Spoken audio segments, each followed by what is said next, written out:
Hi, it's Grandmoose, and tonight we're joined by Oliver, just for a little bit. We're going to read a Irish story.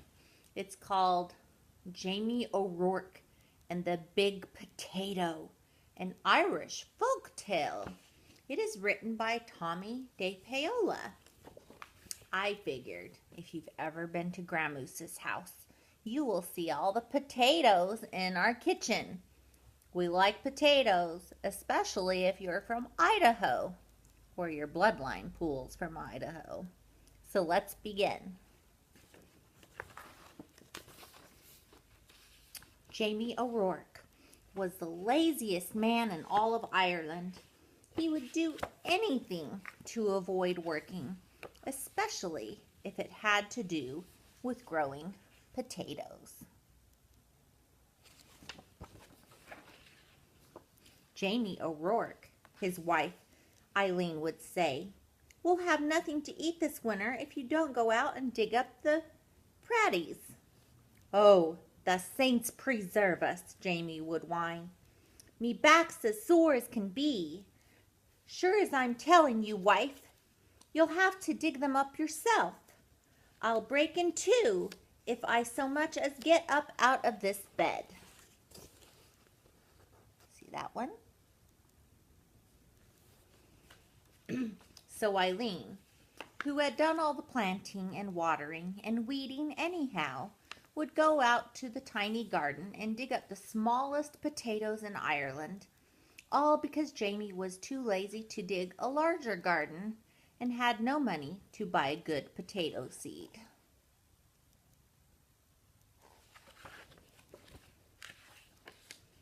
Then poor Eileen wrenched her back and was laid up in bed.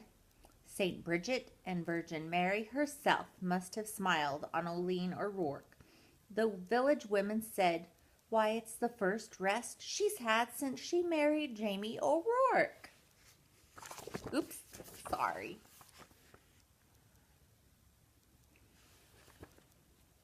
With Eileen in bed, Jamie began to worry. No Eileen to dig meant no praties all winter, and no praties meant no food. "Oh, poor me," wailed Jamie. "I'll starve to death. I'd best go to church and confess to Father O'Malley. There's no telling how soon old Death will be knocking on me door." So even though it was midnight, Jamie set out for the church.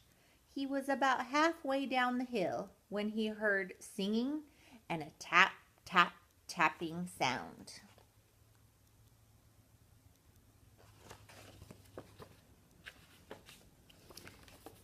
"Sure, and I wouldn't be knowing," Jamie whispered, "but I swear it's a leprechaun." And sure enough, sitting in a circle of ferns in the moonlight, was a leprechaun, singing and hammering tiny nails into the heels of the fairy boots he was making. Jamie knew just what to do. He crept up and grabbed the little man by his coattails and held firm. "Let me go! Let me go!" the leprechaun shouted. "Not on your life," Jamie said. "Not until you show me where you keep your pot of gold."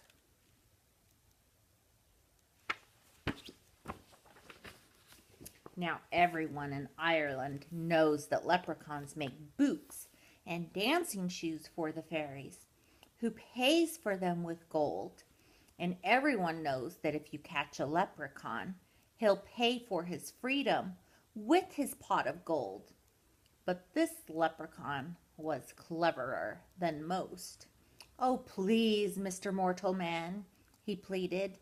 "I'm just starting out making fairy shoes and only have 1 or 2 pieces of gold in my pot. Won't you take a wish instead?"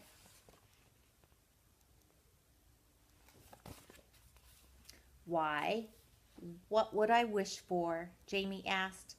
"Me who's about to die of starvation because my wife is sick in bed and can't dig the praties for the winter.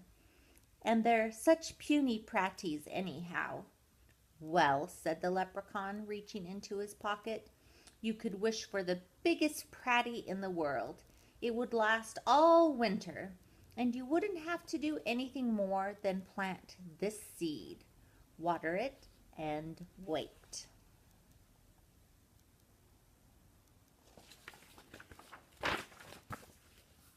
That sounded wonderful to Jamie.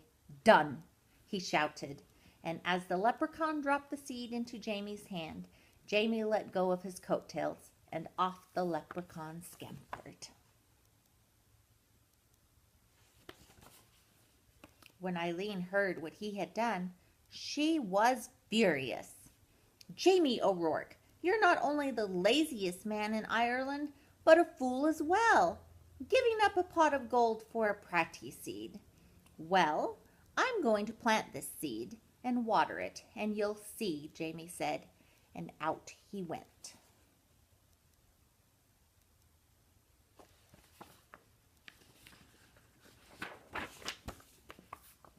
And faith, Eileen did see. In no time at all, the biggest, finest potato plant had sprouted out of the ground, followed by the potato itself. It was so big it pushed up not only all the dirt in the garden, but the garden shed and the corner of the cottage as well. Well, surely now it's ready to dig, Jamie said proudly. Guess you want to see the whole page, huh?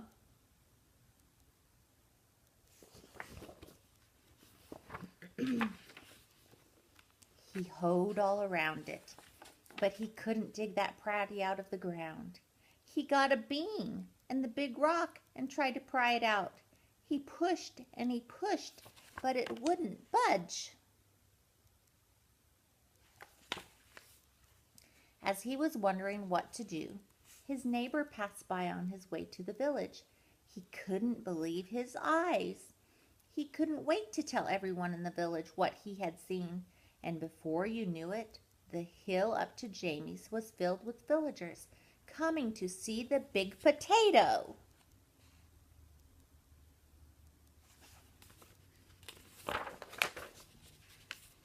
Where did it come from, they asked. Jamie told them about the lucky night he had caught the leprechaun and how smart he had been. Why, anyone could have gotten a big pot of gold, he bragged, but the biggest pratie in the world, well, that took some doing. However, did you outsmart a leprechaun? They all asked at once. Jamie hesitated and scratched his head. We'll help you dig up the pratie, Jamie, if you'll tell us how you did it. And they grabbed shovels and hoes and started to dig.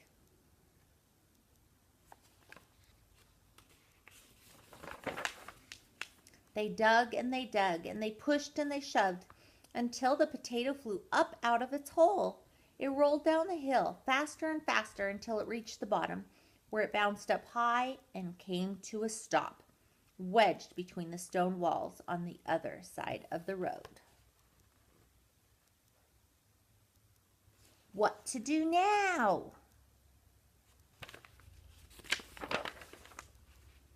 That pratie is so big that no one, no cart, nothing can get by it, the constable complained to Father O'Malley. How's a body to get in or out of the village? What shall we do? The villagers wailed. Then they all looked at Jamie and said, It's your pratie. You'll have to move it out of the way. Well, Eileen spoke up, there's more than enough pratie for everyone. Why don't you all take some?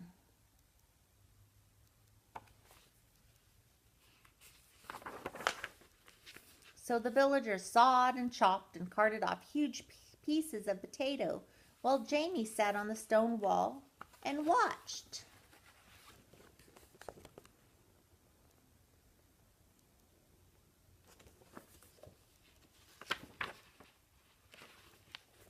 All winter long, everyone had potato to eat and eat and eat until no one wanted to see or hear of a potato again.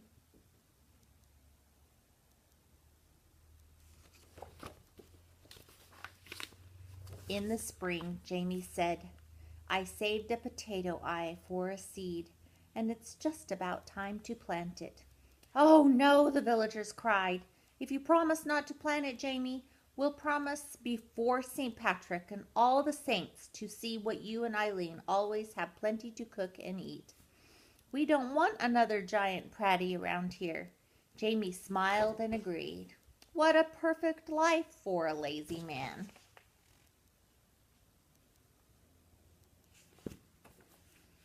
"And so you see, darling Eileen," Jamie told her, "I wasn't such a fool with that leprechaun after all."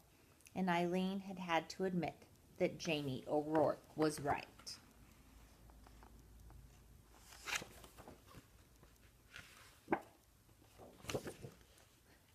The end. So I hope you get to enjoy this little story about our naughty little leprechaun as you get ready for St. Patrick's Day.